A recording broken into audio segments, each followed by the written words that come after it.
정말 큰 비행기네요. 이봐요. 이거 보고 계신가요? 저기, 이거 보셨나요? 그는 89세로 50년 넘게 강단에 섰으며 어떤 기준을 대더라도 그는 설교 잘하기보다는 국가 원수처럼 이동합니다. 코플랜드는 보안 검색대에서 줄을 서지 않습니다. 그는 수화물을 붙이지도 않습니다. 그는 자신이 직접 허락하지 않은 사람과는 가까이 앉지 않으며 수년 동안 자신의 항공기 이동 경로를 일반인이 거의 추적할 수 없도록 만들어 왔습니다. 그렇다면 공직을 맡은 적 없는 한 남자가 어떻게 이토록 철저히 자신을 숨기며 이동하는지, 그리고 왜 대중이 전체 상황을 한꺼번에 보지 못하도록 설계되어 있는지 궁금할 따름입니다. 가장 명백한 퍼즐 조각부터 시작해 보죠. 왜냐하면 그게 가장 큰 비용이 드는 부분이기도 하니까요. 케네스 코플랜드 사역원이 비행기를 한 대만 소유했다면 원격 선교를 위한 것이라 할 수 있겠지만 텍사스 포트 워스 외곽에 그들이 직접 관리하는 개인 활주로에는 세 대가 나란히 서 있고 각 기체는 그 이야기의 서로 다른 부분을 보여줍니다. 그리고 여기 상황을 바라보는 관점을 바꿔줄 사실이 하나 있습니다. 코플랜드는 단순히 고용된 사람들에 의해 이동하는 인물이 아닙니다. 그 자신도 면허를 가진 상업용 항공기 조종사이며 사역원 측은 코플랜드를 포함한 3명의 직원과 상근 조종사 1명을 고용해 필요에 따라 직접 비행기를 조종한다고 확인했습니다. 그러니 그가 비행기에 탑승하는 모습을 상상할 때 적어도 일부는 코플랜드 자신이 객실을 지나 조종석으로 곧장 들어가는 모습이 더 정확한 그림일 것입니다. 편안함보다는 책임으로부터 자유롭기 위한 수단처럼 들리는군요. 세대의 기체 중 보석 같은 존재는 걸프스트림 5인데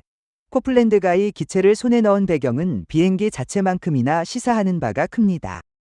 2018년 1월 코플랜드는 영화 제작자 타일러 페리로부터의 항공기를 구입했습니다. 비행기가 개인 공항에 인도되던 날, 그는 조종사 재킷과 선글라스를 쓰고 활주로에 서서 이번 거래가 8자릿수의 비즈니스 딜이 아니라 마치 신성한 타이밍에 의한 것이라도 되는 양, 추종자들과 예수님께 감사를 표했습니다. 아버지, 감사합니다. 이제 주님의 말씀에 따라 우리 파트너들에게 한량없는 축복을 내려주시길 간구합니다. 나중에 한 기자가 그에게 정확히 얼마를 지불했는지 집요하게 묻자 그의 첫 반응은 질문 자체를 원천봉쇄하는 것이었습니다. 예를 들어 타일러 페리의 걸프스트림 제트기를 사는데 돈을 얼마나 쓰셨나요? 예를 들자면 그건 당신이 알 바 아니지만요. 기부자들의 알 권리는 아닌가요? 들어보세요. 하지만 그는 곧바로 참지 못하고 미소를 지으며 타일러 페리가 너무 싸게 넘겨져서 거절할 수 없었다고 털어놓았습니다. 그리고 페리는 그의 말대로 가장 훌륭한 사람 중 하나라고 했죠. 코플랜드가 답변에서 편리하게 빠뜨린 사실은 해당 항공기가 약 600만 달러의 매물로 나왔었고 250만 달러에 달하는 업그레이드 비용을 합치면 실제 총액은 850만 달러 정도였다는 점입니다. 케네스 코플랜드의 독자적인 회계 방식을 제외하면 거의 어떤 기준으로 봐도 이를 저렴하다고 표현하는 건 이상한 일이죠. 게다가 그의 지출은 거기서 끝나지 않았습니다. 나중에 열린 설교에서 코플랜드는 교인들에게 사역부가 비행기 내부 개조에만 1100만 달러 이상을 쏟아부었으며 모든 비용을 합치면 항공기 총 가치가 6천만 달러 정도에 이른다고 밝혀두니까요.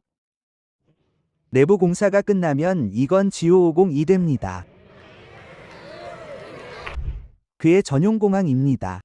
이야기가 평범한 부유한 설교자의 비싼 비행기 소유 사례를 넘어 완전히 다른 차원으로 넘어가는 지점이 바로 여기입니다. 케네스 코플랜드는 단순히 제트기를 소유한 게 아니라 그 제트기가 이착륙하는 공항까지 소유하고 있으니까요. 이곳이 독특한 이유는 전용 활주로와 경납고가 있어 항공기가 부진해로 바로 착륙할 수 있다는 점입니다. 규모, 사생활, 보안을 위해 설계되었죠. 물론 개인 공항은 존재하며 세상에는 실제로 이를 소유한 사람들이 있습니다.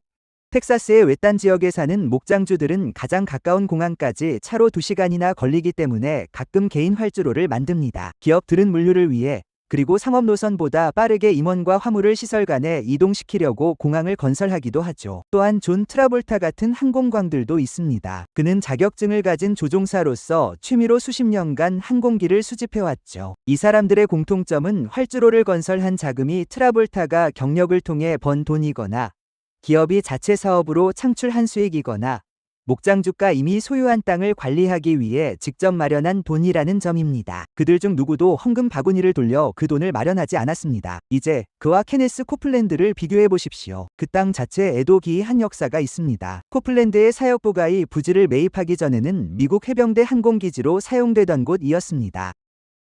오늘날 그 땅은 1500에이커 규모의 캠퍼스로 통합되어 이글 마운틴 국제교회, TV 및 라디오 제작시설, 창고 및 물류센터, 코플랜드 가족의 거주지가 들어섰고 그 중심에는 활주로와 경납고까지 갖춘 실제 운영 중인 공항이 그의 항공기들을 위해 자리 잡고 있습니다. 그는 멀리 떨어진 접근하기 어려운 땅을 관리하는 목장주가 아닙니다. 그는 화물을 운송하는 기업도 아닙니다. 그는 엔터테인먼트 경력으로 번 돈을 쓰는 개인 시민조차 아닙니다.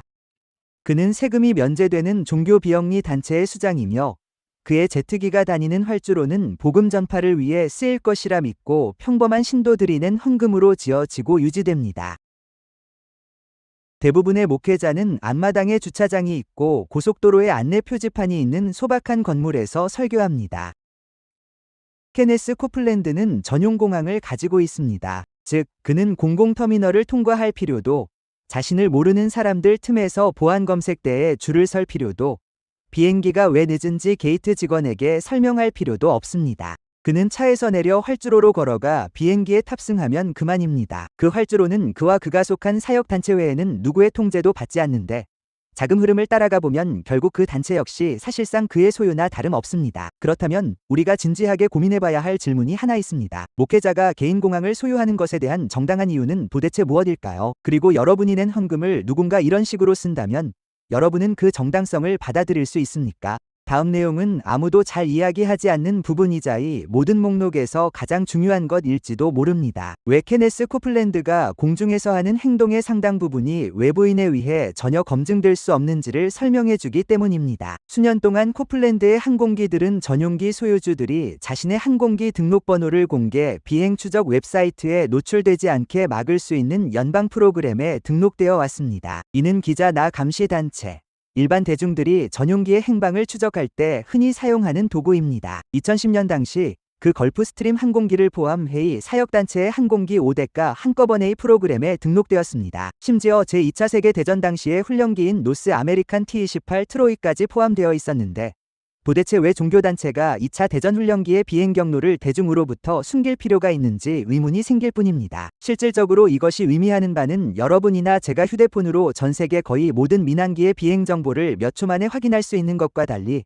코플랜드의 이동 경로는 의도적으로 추적하기 매우 어렵게 설계되어 있다는 것입니다. 그러니 사람들이 케네스 코플랜드가 정확히 어디로, 얼마나 자주, 어떤 목적으로 비행하는지 물을 때 솔직한 대답은 아무도 모른다는 것이 아닙니다. 솔직한 대답은 그의 사역단체가 그 정보를 알아내는 것을 법적으로 가능한 한 어렵게 만들어 놓았다는 것입니다. 그는 정확히 무엇을 피하고 있는 걸까요? 악마들일까요? 더 이야기하기 전에 만약 여러분도 저처럼 이 사실이 믿기지 않는다면 잠시 시간을 내어 구독을 눌러주세요. 앞으로 더 많은 내용이 준비되어 있으니 이야기가 어떻게 흘러갈지 놓치고 싶지 않으실 겁니다. 그렇다면 왜 설교자가 한 도시에서 다른 도시로 이동하는데 이런 수준의 보안과 이토록 많은 장비가 필요할까요?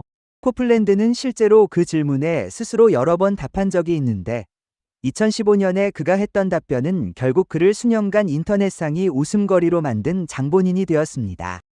동료 TV 전도사인 제시 듀플란티스와 함께 자신의 방송에 출연한 코플랜드는 일반 여행객들 사이에 몇 시간씩 앉아 있어야 한다면 영적으로 기능을 할 수 없다고 설명했습니다. 그는 과거 민항기를 이용할 때 사람들에게 자신이 알아보게 되면 낯선 사람들이 끊임없이 다가와 기도를 부탁하곤 해서 영적으로 몹시 괴로웠다고 묘사했습니다. 이 마약으로 가득 찬 세상에서 긴관 속의 악마들과 함께 갇혀서 비행기를 타는 걸 생각해 보세요. 맞아요. 바로 그게 핵심이죠. 정말 치명적이죠. 그리고 당시 그 발언은 종교 매체 밖에서는 거의 반향을 일으키지 않았습니다. 하지만 수년 후 TV 전도사들이 개인 제트기를 옹호하는 영상이 온라인에 널리 퍼지기 시작하자 바로 그 발언이 다시 수면 위로 떠올라 소셜미디어를 뒤흔들었습니다.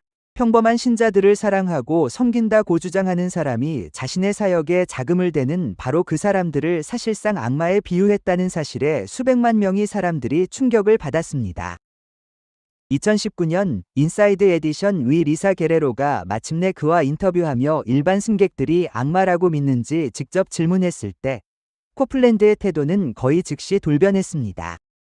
정말 인간이 악마라고 생각하시나요? 아니요, 그렇지 않습니다. 그리고 다시는 그런 말을 하지 마세요. 그 영상이 빠르게 퍼진 이유는 그가 그런 말을 했다는 것을 아무도 의심하지 않았기 때문입니다. 애초에 원본 방송이 그의 사역단체 아카이브에 줄곧 보관되어 있었으니까요. 사람들이 분노한 이유는 그의 부정하는 태도에서 드러난 분노가 결과적으로 원래의 발언보다 상황을 훨씬 더 악화시켰기 때문입니다. 그렇다면 제트기들은 실제로 어디로 향할까요? 코플랜드는 자신의 비행기들이 오직 사역을 돕기 위해 존재하며 이를 통해 몇 주가 걸릴 거리를 며칠 만에 이동하여 여러 대륙의 집회와 행사에 참석할 수 있다고 항상 주장해왔습니다. 그의 말이 사실인 측면도 있는데 그는 21일 동안 70시간 이상 비행하며 5개 대륙을 돌고 10만 명이 넘는 사람들에게 설교했던 일정처럼 실제로 매우 빡빡한 여행 스케줄을 그 근거로 제시하기도 했습니다. 하지만 연방기록과 독립적인 탐사보도는 코플랜드가 무대 위에서 자발적으로 밝히는 것보다 더 자세한 이야기를 들려줍니다. 그 동일한 제트기들이 마우이, 피지, 호놀룰루, 그리고 코플랜드가 콜로라도 로키 산맥에 소유한 별장으로도 반복해서 향했습니다. 사역이라는 단어를 아무리 폭넓게 해석하더라도 이런 목적지들을 순수한 사역 활동으로 설명하기는 어렵습니다. 척 그레슬리 상원의원은 TV 전도사들의 재정에 대한 광범위한 조사 과정에서 이러한 비행이 과연 정당한 사역을 위한 여행인지 아니면 신도들이 복음 전파를 위해 쓰일 것이라 믿고 낸 세금 면제 기부금으로 충당된 개인적인 휴가였는지 구체적으로 질문했습니다. 코플랜드 사역단체는 이 여행들이 설교 목적이거나 조종사들의 의무 휴식을 위한 것이라고 답변했습니다. 이는 법적인 요건은 충족할지 몰라도 근본적인 의무는 해결하지 못합니다. 즉, 케네스 코플랜드 사역단체에 수표를 보내는 사람들이 자신들의 돈으로 피지에서의 일주일을 보낼 것이라고 상상이나 했겠느냐는 점입니다. 이런 모든 여행은 또한 대부분의 사람들이 묻지 않는 의문을 제기합니다. 코플랜드가 비행기에서 내린 후 그를 보호하는 사람은 정확히 누구이며 그 보호의 범위는 어디까지일까요? 일부 사람들이 생각하듯 성령일까요? 그 답은 누구에게 묻느냐에 따라 크게 달라집니다. 그의 신도들에게 물어보면 꽤 일관된 대답을 들을 수 있습니다. 보아하니 총을 든 경호원도 없고 눈에 띄는 수행원도 없으며 그 설교자는 아무런 경우 없이 식당이나 가게를 걸어 들어갈 수 있다고 합니다. 그것이 바로 코플랜드가 수십 년간 쌓아온 이미지입니다. 자신의 사람들로부터 보호받을 필요가 없는 친근한 하나님의 사람이라는 이미지죠. 하지만 외부인이 초대받지 않은 채 그에게 접근하려 할 때 실제로 일어나는 일을 보면 그 이미지는 쉽게 납득되지 않습니다. 2011년 데런 브라운의 다큐멘터리 제작진이 촬영을 희망하며 코플랜드의 텍사스 사유지에 나타났을 때 그들은 안내원에게 제지당한 것이 아니었습니다. 그들은 저지당했고 사역지 본부에 닿기도 전에 지역 보안관실이 출동해 제작진에게 주거침입 경고장을 발부했습니다. 이것은 단순히 문 앞에서 자기 일을 수행하는 경비원의 모습이 아닙니다. 이것은 사역단체를 대신하여 법 집행기관이 동원된 것입니다. 그리고 마쿠에서 코플랜드를 보호하는 체계는 경호원이 없다는 말과는 달리 훨씬 더 조직적으로 운영되고 있습니다. 이 사역단체는 텍사스 주법에 따라 허가받은 법 집행기관이나 군 출신 인력들로 구성된 자체 보안부서를 운영합니다. 그리고 이것은 자원봉사로 운영되는 곳도 아닙니다. 글래스도어 데이터에 따르면 케네스 코플랜드 사역의 보안요원 평균급여는 시간당 23.99달러로 해당 직종 전국 평균보다 38%나 높습니다. 이는 사역단체가 자신들을 보호하는 인력에게 비용을 아끼지 않는다는 것을 보여줍니다. 그러니 코플랜드가 겉으로 드러나는 경호원들에게 둘러싸여 다니지는 않을지 몰라도 지상에서나 공중에서나 심지어 자신의 집 현관에서나 낯선 사람들을 차단하는 그의 경호 인프라는 대중에게 알려진 소박한 이야기보다 훨씬 더 방대합니다. 전용기만이 케네스 코플랜드가 세상을 화려하게 누비는 유일한 방법은 아니면 그의 자동차 중 하나를 어떻게 손에 넣었는지에 대한 한 가지 이야기는 듣고 있자면 불편한 마음을 감추기 어렵습니다. 2024년 포트 워스에서 열린 사우스 웨스트 빌리버스 컨벤션에서 코플랜드는 설교를 해야 할 귀한 시간을 할애해 자신의 개인적인 브라이틀 링 시계 컬렉션에 대해 이야기했습니다.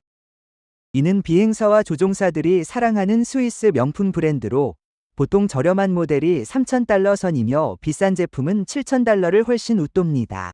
당시 코플랜드는 이미 그 시계를 36개나 소유하고 있었습니다. 그는 청중들에게 그래미상과 도부상을 수상한 가스펠 가수이자 수십 년간 기독교 음악계에 몸담았고 엘비스 프레슬리가 직접 녹음한 곡을 쓰기도 했던 친구 밀턴 레버에 대해 이야기했습니다. 이 이야기의 시점에서 레버는 말기 암과의 싸움 끝 무렵이었는데 코플랜드의 말에 따르면 레버는 하나님의 치유를 믿으면서 자신의 벤틀리를 코플랜드에게 선물하기로 결심했다고 합니다. 그저 차뿐만이 아니었습니다. 그 벤틀리에는 대시보드에 내장된 브라이트 링 시계가 장착되어 있었는데 그 액세서리 하나만 해도 가치가 약 23만 달러에 달했습니다. 심지어 그 벤틀리가 코플랜드가 처음 접한 고급차도 아니었다는 점을 생각하면 놀랍습니다. 밀턴 레버가 차 키를 넘겨주기 훨씬 전부터 코플랜드의 차고에는 이미 롤스로이스 팬텀, 메르세데스 마이바흐, 에스턴 마틴 뱅키시, 포르쉐 911 터보 S, 아우디 RS7, 렉서스 LC, 그리고 덤으로 캐딜락 에스컬레이드까지 들어차 있었습니다. 그 벤틀리는 빈자리를 채우기 위한 것이 아니었습니다. 그 차는 웬만한 자동차 대리점이라도 자랑스럽게 전시할 만한 화려한 라인업에 합류했을 뿐입니다. 이는 그 자리에 있던 누구도 감히 입 밖으로 내지 못한 당연한 의문을 불러일으킵니다. 이미 고급차 7대를 소유한 사람이 죽어가는 친구에게 선물 받은 8번째 차가 도대체 왜 필요한 것일까요? 그는 이렇게 말했습니다. 내가 당신에게 벤틀리를 줄게. 그 안에는 브라이트 링 시계가 들어있어. 브라이트 링 시계가 달린 벤틀리 라니. 밀튼 레버트는 2023년 9월 두 사람이 함께 믿고 있었다고 전해진 치유를 끝내 받지 못한 채 다음 달에 사망했습니다. 케네스 코플랜드는 벤틀리와 시계를 그대로 가진 채 무대 위에서 이를 믿음과 축복의 사례로 이야기했습니다. 그는 자신의 신학 밖에 있는 사람들이 그 이야기를 어떻게 다르게 받아들이는지 전혀 모르는 듯하거나 최소한 알지 못하는 척 했습니다. 이 모든 여행과 제트기, 전용 활주로에서의 조용한 출발은 결국 같은 곳으로 이어집니다. 그리고 그곳은 그가 소유한 그 어떤 이동수단보다도 훨씬 더 호화로운 곳이라 할 수 있습니다. 코플랜드의 본가는 이글 마운틴 호숫가에 위치한 18,000평방피트 규모의 저택으로 1999년에 지어졌습니다. 침실 6개, 욕실 6개, 웅장한 나선형 계단, 거실을 가로질러 양쪽을 잇는 다리, 크리스털 샹들리에, 코플랜드의 아내 글로리아가 실제 성에서 가져왔다고 밝힌 문들, 테니스 코트, 차고 2개, 보트 3척을 댈 수 있는 덮개형 선착장, 그리고 안방 천장에 설치된 대형 프로젝터와 스크린을 갖추고 있습니다. 평범한 사람들처럼 TV를 보는 방식으로는 성에 차지 않았던 모양입니다. 그리고 사람들이 이 사실을 들으면 말문이 막히게 되는 부분이 하나 있습니다. 케네스 코플랜드는 그 저택에 대한 재산세를 내지 않습니다. 단 1달러도 내지 않죠. 텍사스 법에 따라 이 저택은 성직자 거주지인 사제관으로 분류되어 100% 재산세 면제 혜택을 받습니다. 이 분류 하나만으로도 코플랜드는 매년 15만 달러가 넘는 세금을 면제받는 것으로 추산됩니다. 저택은 정확히 1에이커의 땅 위에 세워져 있는데 이는 텍사스주 사제관 면세 규정의 법적 한도입니다. 하지만 그 1에이커를 둘러싼 추가적인 24에이커의 노른자위 호숫가 부지는 서류상 가치가 고작 12만 5천 달러로 평가됩니다. 즉, 코플랜드의 교회가 사실상 소유한 이 땅에 대해 연간 3,000달러도 안 되는 세금만 내고 있는 셈이며 실제 시장에 나오면 수백만 달러를 호가할 부동산입니다. 심지어 카운티의 수석평가관조차 공개적으로 이 상황이 다른 모든 등록된 사제관들에 비해 이례적임을 인정하면서도 법조항상으로는 문제가 없다고 시인했습니다. 코플랜드는 이 모든 것을 사과해야 할 일로 여긴 적이 없습니다. 실제로 2019년 인터뷰 당시 한 기자가 그 막대한 부의 출처를 끈질기게 묻자 그는 조금의 망설임도 없이 카메라를 똑바로 응시했습니다. 그는 도서 판매, DVD, 강연, 미디어 라이선스를 수입원으로 꼽았고 뒤이어 시청자 대부분이 들어본 적 없는 말을 덧붙였습니다. 목회자 주택 면세 혜택과 천연가스 매장량, 그리고 신뢰하는 출처에 따라 연간 수입이 1,800만 달러에서 1억 달러가 훌쩍 넘는 것으로 추정되는 사역단체를 고려할 때 저택은 결코 전용기와 별개의 이야기가 아닙니다. 그저 동일한 시스템의 지상 버전일 뿐입니다. 도대체 이 모든 비용은 누가 지불하는 걸까요? 이 이야기를 마무리하기 전에 잠시 물러나서 이 모든 이야기 속에 묻히기 쉬운 질문을 던져봅시다. 이 모든 비용을 누가 대고 있는 걸까요? 이 모든 일은 기적으로 일어나는 것이 아니면 심지어 기적조차도 인간의 기여가 필요하기 때문입니다. 이 모든 비밀스러운 여행의 비용은 직간접적으로 같은 원천에서 나오며 그 원천은 코플랜드의 방송을 보고 집회에 참석하며 그의 사역에 기부하는 것이 자신의 미래를 위한 씨앗을 심는 것이라고 진심으로 믿는 평범한 사람들의 11조와 헌금입니다. 코플랜드의 전체 신학은 바로 그 교환을 중심으로 구축되어 있습니다.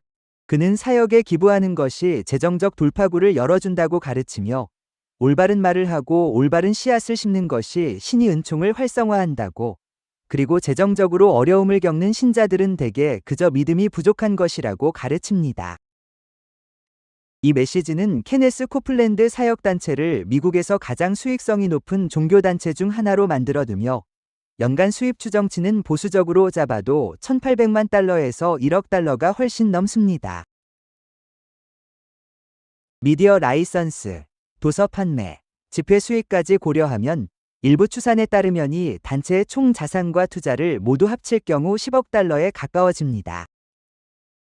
따라서 코플랜드가 수천 명의 사람들 앞에서 1,100만 달러짜리 제트기 업그레이드에 대해 이야기할 때 그 업그레이드를 가능하게 한 돈이 누구의 주머니에서 나왔는지 정확히 기억할 필요가 있습니다. 그에게 박수를 보내는 신도들 대부분은 평생 전용기를 소유하거나 벤틀리를 갖거나 우리 모두가 매년 당연하게 내는 재산세에서 법적으로 면제되는 집에 살 수 없는 사람들이라는 점을 기억해야 합니다.